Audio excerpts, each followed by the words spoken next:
माय मराठी चॅनलमध्ये स्वागत आहे. आपण आहोत पौड तहसील कार्यालय या ठिकाणी आणि आज माझ्या बरोबर जर पाहिलं तर या ठिकाणी पौडचं ज्यांनी सरपंचपद भोगलेलं आहे असे सरपंच आपल्या बरोबर या ठिकाणी आहेत आणि खरं तर देशातील विद्यार्थ्यांना न्याय मिळावा या अनुषंगाने आजचं हे उपोषण या ठिकाणी आहे. आपण जाणून घेऊयात आजच्या उपोषणाच्या बाबतीत सविस्तर माहिती. नमस्कार, माय मराठी चॅनलमध्ये तुमचं स्वागत आहे. हे जे उपोषण आज खऱ्या अर्थाने तुम्ही या ठिकाणी करतायत, काय त्याच्या मागील रिझन सांगा? नमस्कार. गेले 20 दिवस सोमन वांगचुन हे दिल्ली येथे उपोषणाला बसलेले होते. शनिवारपर्यंत त्यांचं उपोषण शांततेने संयमाने सर्व चाललेलं होतं. शनिवार नंतरनं त्यांना हॉस्पिटलाइज करण्यात आलंय आणि तरी सुद्धा मी आज उपोषणाला बसलोय. माझ्या उपोषणाचे 2 मुद्दे महत्वाचे आहेत. एक पहिला की सोनम वांगचुन यांना माझा जाहीर पाठिंबा आहे. तो पाठिंबा कशाला आहे तर त्यांच्या व्यक्तीसाठी आहे, त्या व्यक्तीच्या विचारांसाठी आहे. त्यांनी जे लेह, लडाख आणि काश्मीर खोऱ्यामध्ये जे काम उभं केलेलं आहे ते लाखांनी जोग आहे. त्याची दखल जगामध्ये घेतली गेली आणि जगामध्ये दखल घेत असताना त्यांना जगातनं पुरस्कार भेटले, पण भारतामध्ये त्याची उणीव भासली जाते, त्याची दखल घेतली जात नाही. ह्याचं दुर्दैव वाटते आणि अशा माणसाच्या विचाराला प्रेरित होऊन मी त्यांना पाठिंबा देण्यासाठी या ठिकाणी उपोषणाला बसलेलो आहे. माझं उपोषण हे कुठल्या पक्षाच्या विरोधात नाही, कुठल्या यंत्रणेच्या विरोधात नाही. माझं उपोषण सकारात्मक आहे, जे सोमन वांगचुनसाठी आहे, त्यांच्या विचारांसाठी आहे. अशासाठी मी उपोषणाला बसलोय. आज जर आपण परिस्थिती पाहिली की गेले 2 महिन्यापूर्वी नीटची परीक्षा झाली. नीटच्या परीक्षेचे पेपर फुटले गेले. नीटची परीक्षा कशासाठी होती तर डॉक्टर होण्यासाठी.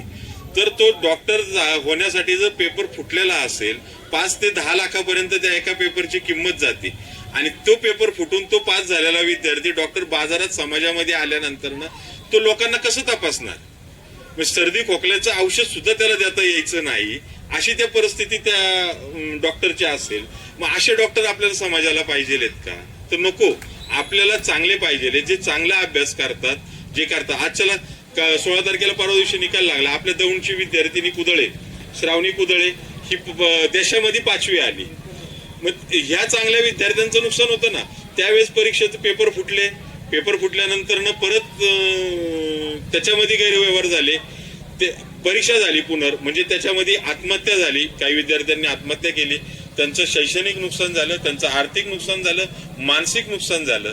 ह्याला जबाबदार कोण? ह्याची जबाबदारी घेणार कोण? संबंधित यंत्रणेने त्याची जबाबदारी घेतली पाहिजे, त्याच्यावरती कारवाई व्हायला पाहिजे. ती कुठेही होताना दिसत नाहीये. त्याच्यामुळं आता 16 तारखेला परवाच्या दिवशी नीट परीक्षेचा निकाल लागला. माझ्याकडे आता त्याचा रिपोर्ट असा आहे की साधारण बीड जिल्ह्यामधला एक चव्हाण म्हणून विद्यार्थी आहे, पुण्यातला एक जण आहे, संभाजीनगर मधली एक विद्यार्थिनी आहे. ह्यांचे OMR ला वेगळे मार्क दिसत आहेत आणि तुमचं ऑनलाईनला वेगळे मार्क दिसत आहेत. ही तफावत का? म्हणजे 700 750च्या वरती त्यांना मार्क पडलेले आहेत आणि गुणपत्रिकेवरती वेगळे मार्क. म्हणजे तुम्ही परीक्षा घेतानाही घोळ केलाय, तुम्ही गुणपत्रिका करतानाही घोळ करताय. ह्याची जबाबदारी कोण घेणार? विद्यार्थ्यांचं नुकसान करताय. आज विद्यार्थी, तुम्ही एखादा शिक्षक नेटची परीक्षा देऊन तो शिक्षक होतो, तो शिक्षक होऊन जर 5 जण 10 लाखाला एक पेपर विकत घेऊन तो नंतर मुलांना काय शिकवणार? म्हणजे भ्रष्टाचारातच सगळं गुरफटलेलं आहे यंत्रणा ही. ह्याची जबाबदारी संबंधित यंत्रणेने घेतली पाहिजे, त्याच्यावरती ती कारवाई व्हायला पाहिजे. पण याच्यासाठी समोर कुणीच यायला मागत नाहीये आणि जे विद्यार्थी येत आहेत ते आपण पाहतोय उघड्या डोळ्याने. मला कुणावरती टीका करायची नाही. संबंध समाजाला, प्रत्येक समाजाला हे दिसतंय, घटकाला ते दिसतंय आणि त्या पद्धतीने लोक वागतायत. आता उठाव होतोय. मी माझं एक समाजाशी बांधिलकी आहे, त्या बांधिलकीच्या नात्याने मी आज इथं उपोषणाला बसलोय आणि आपण काहीतरी देणं लागतो समाजासाठी. ही जाणीव माझ्यासारख्या एका सर्वसामान्य कार्यकर्त्याला, एका नागरिकाला आहे. मी इथं जरी उल्लेख होतो की बाबा मी सरपंच होतो किंवा मी पत्रकार, मी इथं सरपंच म्हणून नाही, मी पत्रकार म्हणून नाही, मी या भारताचा एक नागरिक आहे, सामान्य नागरिक आहे पहिल्यांदी, म्हणून मी इथं बसलेलो आहे आणि त्या सोनम वांगचुक यांच्यासाठी त्यांच्या विचारांसाठी या ठिकाणी बसलेलो आहे. एवढंच माझं ज्यांचे विचार तुम्ही या मुळशीमध्ये राबवायचं म्हणताय किंवा ज्यांचे विचार तुम्ही मुळशी तालुक्यातील काना कोपऱ्यापर्यंत पोहोचले पाहिजेत, खरं या विचाराची या मुळशी तालुक्यातील विद्यार्थी आणि इतरांना गरज वाटते का? 100% गरज आहे. या विचारांची 100% गरज आहे. का तर आज आपण पाहतोय ना, तुम्हाला आधुनिक युग आलेलं आहे. आज प्रत्येक गोष्टीमध्ये तुम्हाला आधुनिकता पाहिजे, सगळ्या गोष्टी हे पाहिजे. तर तुम्ही तिचं जर नसेल तर पुढे जाणार कसं आपण? आपल्याला जाण्यासाठी आजच्या युगाप्रमाणे चालावं. आज एआयचं युग आहे. आयटीचं युग थोडंसं मागे पडत चाललंय, आता एआयचं युग आहे. एआयच्या युगामध्ये आपल्याला त्या पद्धतीने चालायला पाहिजे. पुढच्या 5 वर्षात आता 4G नाही, आता 5G यायला लागले, 6G येणार आहे, 7G येणार आहे, त्याच्यानुसार आपल्याला चालवं लागणार आहे. मग ही मुलांमध्ये पाहिजे ना या गोष्टी. आज जर पाहिलं तर या ठिकाणी कुठंतरी तालुक्यातील विद्यार्थी वर्ग कुठंतरी आज आपल्याला आपल्या या उपोषण करण्याच्या व्यासपीठावरती दिसत नाही. मनाला थोडंसं वाईट वाटतं. वाईट त्याचं नाही वाटत आहे, वाईट ह्या गोष्टीचं वाटतंय की आपण सगळ्यांकडे आव्हान केले. आज विषय असा झाला की 4-2 दिवसातला हा निर्णय आहे की आपल्याला याच्याबाबतची फार प्रसिद्धी करता नाही आली किंवा त्यांच्यापर्यंत जास्त पोहोचता नाही आलं. जे संबंधित आता सोशल मीडिया फोन मार्फत आपण ज्यांच्यापर्यंत पोहोचलो आणि मला वाटलं म्हणून मी बसलो की लोकांपर्यंत आता ह्याची व्याप्ती वाढवावी लागेल. आता ही नुसतं आजचं उपोषण 5 वाजता संपलं म्हणजे माझं काम संपलं हे होत नाही. हीच कामाची माझी जबाबदारी वाढली गेली. मला त्या विद्यार्थ्यांपर्यंत पोहोचावं लागेल, त्या पालकांपर्यंत पोहोचावं लागेल. ते आता हळूहळू त्या पद्धतीने काम आपलं चालू होईल. जे मी आता आपल्या मार्फत या सर्वांच्या मार्फत किंवा या व्यासपीठावर हे आवाहन करतो की हे आपलं एक सकारात्मक काम आहे. ह्या सकारात्मक कामामध्ये ज्यांना कुणाला योगदान द्यायचंय, ज्या पद्धतीने सहकार्य करून येऊन प्रत्यक्ष येऊन अप्रत्यक्ष त्यांनी करावं.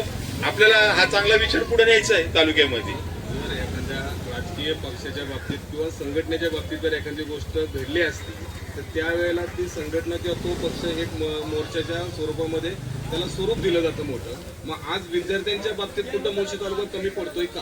कसं असतं, संघटना म्हटले की तिथं संघटनाच असते. तिथं एका विचाराचे एका पक्षाचे फिक्स सगळेजण तिथं सभासद येते असतात. हा विद्यार्थी म्हटला हा विखुरलेला आहे, ह्याला एकत्र आणायचंय. आता ते काम करायचंय आपल्याला. विद्यार्थ्यांना एकत्र त्यांच्या भविष्यासाठी काढायचंय ही जाणीव आहे ना प्रत्येकाच्या मनात आहे. तालुक्यातील विद्यार्थी एकत्र नाही हे तेवढं महत्वाचं. ही एक 100% खरं आहे. कारण की म्हणजे मला टीका अजिबात नाही करायची. आता सर्व पक्षांच्या विद्यार्थी संघटना आहेत, पण त्या तितक्या ऍक्टिव्ह त्यांनी व्हायला पाहिजे होतं तेवढं त्या होत नाहीये. ही उणीव आहे, खंत आहे या गोष्टीची. विद्यार्थ्यांचा वापर फक्त निवडणुकीपुरताच केला जातो का असं म्हणता येत नाही. कारण विद्यार्थी म्हटलं तर त्यांचं तेवढं मतदान पण नसतं 18 वर्ष झाल्यापासून, असं म्हणता येणार नाही. पण त्याच्यासाठी कसं होतं माहिती का, त्याच विद्यार्थ्याचं रूपांतर कार्यकर्त्यामध्ये होतं. नाही, विषय असा आहे की लक्षात घ्या की आता जून मध्ये शाळा सुरू झाल्यात. प्रत्येक वैयक्तिक असतील किंवा पक्षाच्या माध्यमातून असतील विद्यार्थ्यांना तुम्ही शैक्षणिक साहित्य पुरवलं जातं, वह्या देतात, पुस्तकं देतात, कंपास पेटी काही जे असेल. मी म्हणतो ह्या गोष्टी त्यांना त्यांच्या मिळत असतात, ते त्यांच्या ऐपतीप्रमाणे करतात. एखादा फारच असेल 5-10% त्यांच्यापर्यंत त्या पोचवा, पण तुम्ही त्यांच्यापर्यंत त्यांची वैचारिक बुद्धिमत्ता करा ना. त्यांच्याकडे तुम्ही त्यांचे लेक्चर दिले, त्यांची बौद्धिक क्षमता वाढली पाहिजे ना. त्यांना ह्या आता मी कालच्याला एका महाविद्यालयामध्ये ह्याचं हे सांगण्यासाठी गेलो. त्या महाविद्यालयातल्या मुलांना विचारलंय, म्हणजे SY-TYच्या मुलांना विचारलं सोनम वांगचुक कोण, काही ना सांगता नाही आलं. सोनम वांगचुक त्यांना सांगता नाही आलं. ही परिस्थिती ना. म्हणजे तुम्ही गुगलवरती काय सर्च करायचंय, मोबाईलचा वापर करायचा. म्हणजे पूर्वी आपण शाळेत होतो त्यावेळेस व्हायचं संगणक ह्याच्यावर पालक जबाबदार आहेत का काय? 100% पालक जबाबदार आहे, त्याला 100% जबाबदार आहेत. कारण पालकांनी ह्याच्याकडे लक्ष दिलं पाहिजे ना या गोष्टींकडे. मुलगा येतो, तुम्ही नोकरी पैसा कमवण्याच्या नादात, पण मुलांकडच्या शैक्षणिक धोरणापासून नंतर फी भरायची. नाही भरलं तर मग ऍडजस्टमेंट करायचं, दुसऱ्या कॉलेजला कुठेतरी ऍडमिशन घ्यायचं. आज पूर्व पट्टा आणि पश्चिम पट्टा असे 2 भाग जर पाहिले तर पूर्व पट्ट्यामध्ये ह्या उपोषणाचा या आंदोलनाचा प्रवाह आपल्याला अधिक तीव्र दिसतो आणि आपल्याकडे कमतरता. हा सगळ्याच बाबतीत प्रश्न निर्माण होतो, पूर्व आणि पश्चिम. पण आता तसं त्या पद्धतीने तेवढं राहिलं नाही, कारण की धरण भागातला पश्चिम भागातला माणूस सुद्धा आता तेवढा सक्षम झालेला आहे. त्यांनी त्याची जबाबदारी ओळखून त्याच्या पद्धतीने तो त्याचं काम करतोय. आज जर पाहिलं तर या ठिकाणी खरंच विद्यार्थ्यांना मार्गदर्शनाची गरज आहे. विद्यार्थ्यांना कुठंतरी वही पेन देऊन कमजोर करता कामा नये, तर त्या विद्यार्थ्यांना अधिकचं ज्ञान कशा पद्धतीने दिलं जाईल हे पाहिलं पाहिजे.